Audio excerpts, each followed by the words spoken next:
Hi hello friends, welcome back to mister missus Lakshmi Arun vlogs.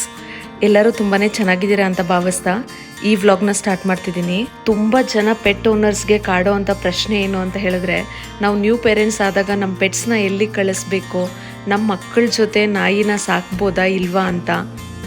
ಮಗುವಿನ ನಗೋ ನಾಯಿ ಗರ್ಜನೆನೇ ಈ ಮನೆ ಸೌಂದರ್ಯ ಅಂತ ನಾವು ಅಂದ್ಕೊಂಡಿದ್ದೀವಿ. ನನ್ನ ಪ್ರಕಾರ ಅದಕ್ಕಿಂತ ಮುದ್ದಾಗಿರೋ ಅಂಥ ವಿಚಾರ ಇನ್ನೊಂದಿಲ್ಲ. ಯಾಕೆ ಅಂದರೆ ನಾವು ಕೂಡ ಪೆಟ್ ಓನರ್ ಆಗಿರೋದ್ರಿಂದ ಸೊ ನನಗೆ ಮಗು ಆದಾಗ ತುಂಬಾ ಯೋಚನೆ ಮಾಡಿದ್ವಿ, ನಮ್ಮ ಪುಟಾಣಿ ಮುದ್ದುನ ಹೆಂಗೆ ಸಾಕೋದು ಮತ್ತು ನಮ್ಮ ಬಂಗಾರಿ ಚಿಂಟುನ ಎಲ್ಲಿ ಬಿಡೋದು ಅಂತ. ಸೊ ನಮ್ಮ ಓನ್ ಎಕ್ಸ್ಪೀರಿಯನ್ಸಿಂದ ನೋಡಿದ್ರೆ ಅವರು ತುಂಬಾ ಅಫೆಕ್ಷನ್ ಕೊಡ್ತಾರೆ ಅಂತ ಅನ್ನಿಸ್ತು. ಫಸ್ಟಲ್ಲಿ ಎಷ್ಟು ಭಯ ಇತ್ತೋ ಅದಾದಮೇಲೆ ಹೋಗ್ತಾ ಹೋಗ್ತಾ ಅದು ಸುಧಾರಣೆ ಆಗ್ತಾ ಬಂತು. ಸೊ ಅವು ನಮಗಿಂತ ಜಾಸ್ತಿ ಮಕ್ಕಳಿಗೆ ಪ್ರೀತಿ ಕೊಡ್ತಿದ್ದಾರೆ ಅಂತ ಅನ್ನಿಸ್ತು. ಬಟ್ ಮಕ್ಕಳ ಜೊತೆ ನಾಯಿನ ಸಾಕ್ಬೋದಾ ಸಾಕಬಾರ್ದಾ ಅಂತ ಸ್ಟಡೀಸ್ ಏನು ಹೇಳುತ್ತೆ ಮತ್ತು ಡಾಕ್ಟರ್ ಏನು ಹೇಳ್ತಾರೆ ನೋಡೋಣ ಬನ್ನಿ. ಮನೇಲಿ ಸಾಕಿರೋ ನಾಯಿ ಜೊತೆ ಹೊಸದಾಗಿ ಹುಟ್ಟಿರೋ ಮಗುನ ಬೆಳೆಸೋದು ಕಷ್ಟ ಆಗೋದಿಲ್ಲ. ಅದು ಸುಂದರವಾಗಿರೋ ಸಂಬಂಧ, ನಂಬಿಕೆಯ ಪ್ರೀತಿ ಮತ್ತು ಸ್ನೇಹದ ಒಂದು ಹೊಸ ಜರ್ನಿ ಆಗಿಬಿಡುತ್ತೆ. ಮಗುನ ನಾಯಿಯೊಂದಿಗೆ ಬೆಳೆಸೋದ್ರಿಂದ ತುಂಬಾ ಲಾಭಗಳಿದೆ. ಅದೇನು ಅಂತ ಹೇಳಿದ್ರೆ, ನಾಯಿ ಜೊತೆಲಿ ಮಕ್ಕಳು ಬೆಳೆದಷ್ಟು ಅವರು ಜಾಸ್ತಿ ಕಾಳಜಿ ಮತ್ತು ಸ್ನೇಹ, ಸಹಾನುಭೂತಿನ ಕಲಿತಾರೆ. ಒಂದು ಭಾವನಾತ್ಮಕ ಸಂಪರ್ಕ ಅವರಲ್ಲಿರುತ್ತೆ. ಇನ್ನು ಮಕ್ಕಳಿಗೆ ಸ್ಟ್ರಾಂಗರ್ ಇಮ್ಯುನಿಟಿ ಬರುತ್ತೆ. ಸ್ಟಡೀಸ್ ಪ್ರಕಾರ ಮಕ್ಕಳು ನಾಯಿ ಜೊತೆ ಬೆಳೆಯೋದ್ರಿಂದ ಅವ್ರಿಗೆ ಅಲರ್ಜೀಸ್ ಡೆವಲಪ್ ಆಗಲಿ, ಇಲ್ಲಾಂದರೆ ರೆಸ್ಪಿರೇಟ್ರಿ ಇಶ್ಯೂಸ್ ಆಗಲಿ ಅಷ್ಟೊಂದು ಬರೋದಿಲ್ಲ ಅಂತ ಹೇಳ್ತಾರೆ. ಇನ್ನು ನಾಯಿ ಮತ್ತು ಮಗು ಮಧ್ಯೆ ಅದ್ಭುತವಾಗಿರುವಂಥ ಸ್ನೇಹ ಬರುತ್ತೆ.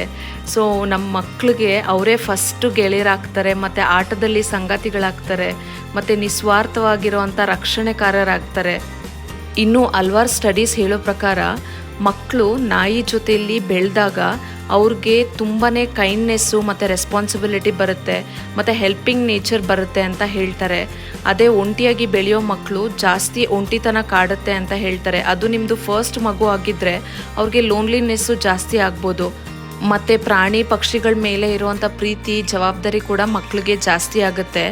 ಬಟ್ ಆದರೆ ಎಲ್ಲನೂ ಆಗ್ರಹ ಆಗಲ್ಲ. ನಾವು ಎಚ್ಚರಿಕೆಯಿಂದ ಪ್ರೀತಿಯಿಂದ ಮಗುನ ನಾಯಿಗೆ ಪರಿಚಯಿಸಬೇಕು. ನೀವು ಸಾಕ್ತಾ ಇರೋ ನಾಯಿ ತುಂಬಾ ಪೊಲೈಟ್ ಆಗಿದೆಯಾ, ಹೊಸದಾಗಿ ಮನೆಗೆ ಬರೋರು ಮತ್ತು ಅತಿಥಿಗಳನ್ನ ಯಾವ ರೀತಿ ಪ್ರತಿಕ್ರಿಯಿಸುತ್ತೆ ಅನ್ನೋದನ್ನೆಲ್ಲ ನಾವು ಗಮನಿಸ್ಕೊಬೇಕು. ಮಗುಗೆ ನಿಧಾನವಾಗಿ ನಾಯಿನ ಪರಿಚಯಿಸಬೇಕು. ಯಾವಾಗಲೂ ನಾವು ಮಕ್ಕಳ ಜೊತೆ ಇರೋವಾಗ ನಾಯಿನ ಬಿಡಬೇಕು. ಸೊ ಯಾವುದೇ ಕಾರಣಕ್ಕೂ ನಾಯಿ ಮೇಲೆ ಇರೋವಂಥ ಟ್ರಸ್ಟಿಗೆ ಮಕ್ಕಳನ್ನ ಒಬ್ಬರನ್ನೇ ಬಿಟ್ಬಿಟ್ಟು ಹೋಗಬಾರ್ದು. ನಾಯಿಗೂ ನಾವು ಟೈಮ್ ಕೊಡಬೇಕಾಗತ್ತೆ. ಯಾಕೆ ಅಂತ ಹೇಳಿದ್ರೆ, ನಾವು ಫಸ್ಟ್ ಮಗು ಥರ ಸಾಕಿರ್ತೀವಿ ಅಲ್ವಾ ನಾಯಿನ. ನಿಮಗೆ ಮಕ್ಕಳಾದ್ಮೇಲೆ ನಾಯಿನ ಕಡೆಗಣಿಸಿದಾಗ ಏನಾಗುತ್ತೆ ಅಂತ ಹೇಳಿದ್ರೆ, ಅವು ಲೋನ್ಲಿಯಾಗಿ ಫೀಲ್ ಮಾಡೋದಕ್ಕೆ ಸ್ಟಾರ್ಟ್ ಮಾಡ್ತವೆ. ಮಕ್ಕಳನ್ನ ಕಂಡ್ರೆ ನಾಯಿಗಳಿಗೂ ತುಂಬಾ ಭಯ ಇರುತ್ತೆ. ಸೊ ಮಕ್ಕಳು ಏನು ಮಾಡ್ತಾರೆ ಅಂತ ಹೇಳಿದ್ರೆ, ಜಾಸ್ತಿ ಹೊಡಿಯೋದು, ಅದನ್ನು ಪರ್ಚೋದು, ಗಿಲ್ಲೋದು ಎಲ್ಲ ಮಾಡ್ತಾರೆ. ಸೊ ಅದರಿಂದ ನಾವು ಮಕ್ಕಳನ್ನ ಪ್ರೊಟೆಕ್ಟ್ ಮಾಡೋದಲ್ಲ, ನಾಯಿನೂ ಪ್ರೊಟೆಕ್ಟ್ ಮಾಡಬೇಕಾಗತ್ತೆ. ಇಬ್ರೂ ಈಗ ಮಕ್ಕಳ ಥರನೇ ಈಕ್ವಲ್ ಆಗಿರ್ತಾರೆ.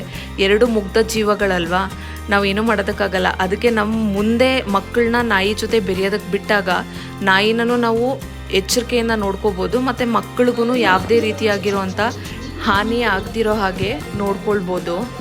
ಇನ್ನು ನಾವು ಗಮನದಲ್ಲಿ ಇಟ್ಕೊಳ್ಬೇಕಾಗಿರುವಂಥ ವಿಚಾರ ಏನು ಅಂತ ಹೇಳಿದ್ರೆ, ನಾಯಿಗೆ ಫಸ್ಟೇ ಟ್ರೈನಿಂಗ್ ಕೊಟ್ಟಿರಬೇಕು. ಮತ್ತು ನಾಯಿ ಮತ್ತು ಮಗು ಜೊತೆಲಿರೋವಾಗ ದೊಡ್ಡವ್ರು ಯಾರಾದರೂ ಇರಲೇಬೇಕು. ಇನ್ನೂ ಒಂದು ಏನಂತ ಹೇಳಿದ್ರೆ, ನಾಯಿಗೆ ಯಾವಾಗಲೂ ಸ್ನಾನ ಮಾಡಿಸೋದು, ಬೇಕಿದ್ದಾಗ ನಾವು ವೆಟರ್ನರಿ ಚೆಕಪ್ ಮಾಡಿಸೋದು ಮತ್ತು ಅದಕ್ಕೆ ಬೇಕಾಗಿರುವಂಥ ಲಸಿಕೆಗಳು, ವ್ಯಾಕ್ಸಿನ್ಸ್ ಎಲ್ಲ ಹಾಕ್ಸಿರ್ಬೇಕು. ನಾಯಿಗೆ ಮಗು ಜೊತೆ ಪೊಲೈಟಾಗಿ ಹೇಗೆ ಬಿಹೇವ್ ಮಾಡೋದು ಅನ್ನೋದನ್ನು ಕಲಿಸ್ಕೊಡ್ಬೇಕು. ಮತ್ತು ಸೆಪ್ರೇಟ್ ಸ್ಪೇಸಸ್, ಫೀಡಿಂಗ್ ಮಾಡೋದಕ್ಕೆ ಮತ್ತು ಮಕ್ಕಳು ಮಲ್ಕೊಳ್ಳೋದಕ್ಕೆ ಅದಕ್ಕೆಲ್ಲನೂ ಸೆಪ್ರೇಟ್ ಸ್ಪೇಸಸ್ನ ನಾವು ರೆಡಿ ಮಾಡಬೇಕಾಗತ್ತೆ. ಕೆಲವೊಮ್ಮೆ ಏನಾಗುತ್ತಂದರೆ, ಮಕ್ಕಳಿಗೆ ತುಂಬಾ ಸೂಕ್ಷ್ಮ ಇರೋರಿಗೆ ನಾಯಿ ಕೂದಲಿರೋದ್ರಿಂದ ಅಥವಾ ಡಸ್ಟ್ ಅಲರ್ಜಿ ಆಗ್ಬೋದು, ಇಲ್ಲಾಂದರೆ ಕೂದಲಿಂದ ಅಲರ್ಜಿ ಸಮಸ್ಯೆಗಳಾಗ್ಬೋದು. ಅದರಿಂದ ನಾವು ನಾಯಿನ ನೀಟಾಗಿ ಇಟ್ಕೊಳ್ಳೋದು ತುಂಬಾ ಇಂಪಾರ್ಟೆಂಟ್ ಆಗುತ್ತೆ. ನಾವು ಎಷ್ಟೇ ಪೊಲೈಟಾಗಿರೋ ಅಂಥ ನಾಯಿನ ಸಾಕಿದ್ರೂ ಅದು ಫ್ರೆಂಡ್ಲಿಯಾಗಿ ಕೆಲವೊಮ್ಮೆ ಮಗು ಜೊತೆ ಆಟಾಡೋವಾಗ ಗೊತ್ತಿಲ್ಲದೆ ಕೂಡ ಅಪಾಯಗಳಾಗ್ಬಿಡುತ್ತೆ. ಸೊ ನಾವು ಅದರಲ್ಲಿ ಜೊತೆಲಿ ಇದ್ಕೊಂಡು ಗೈಡ್ ಮಾಡೋದು ತುಂಬಾ ಒಳ್ಳೆಯದಾಗುತ್ತೆ. ನಾಯಿ ಓಡಾಡಿರೋ ಕಡೆ ತುಂಬ ಸ್ವಚ್ಛತೆ ಕಾಪಾಡ್ಕೊಳ್ಳೋದು ತುಂಬಾ ಮುಖ್ಯ ಆಗುತ್ತೆ. ಯಾಕೆ ಅಂತ ಹೇಳಿದ್ರೆ, ಅವರು ಯಾವುದೇ ರೀತಿಯಾಗಿರೋಂಥ ಇನ್ಫೆಕ್ಷನ್ಸ್ನ ಕ್ಯಾರಿ ಮಾಡ್ಬೋದು. ಆದ್ದರಿಂದ ನಾವು ಇಬ್ಬರನ್ನೂ ಪ್ರೊಟೆಕ್ಟ್ ಮಾಡಬೇಕು. ಹೌದು, ಮಗು ಮತ್ತು ನಾಯಿನ ಜೊತೆ ಬೆಳೆಸ್ಬೋದು, ಆದರೆ ಜವಾಬ್ದಾರಿಯಿಂದ ಮಾತ್ರ.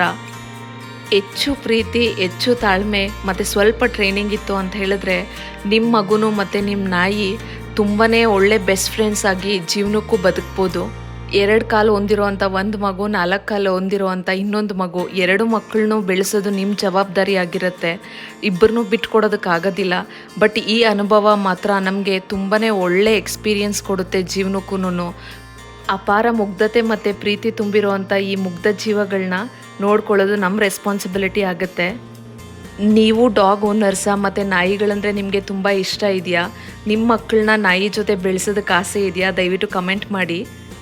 ಇದಾಗಿತ್ತು ಇವತ್ತಿನ ವ್ಲಾಗು ಫ್ರೆಂಡ್ಸ್. ಈ ವ್ಲಾಗು ನಿಮಗೆ ಇನ್ಫಾರ್ಮೇಟಿವ್ ಆಗಿತ್ತು ಅಂತ ಬಯಸ್ತಿದ್ದೀನಿ.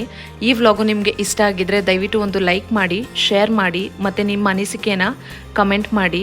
Thank you for watching. Will catch you in next vlog.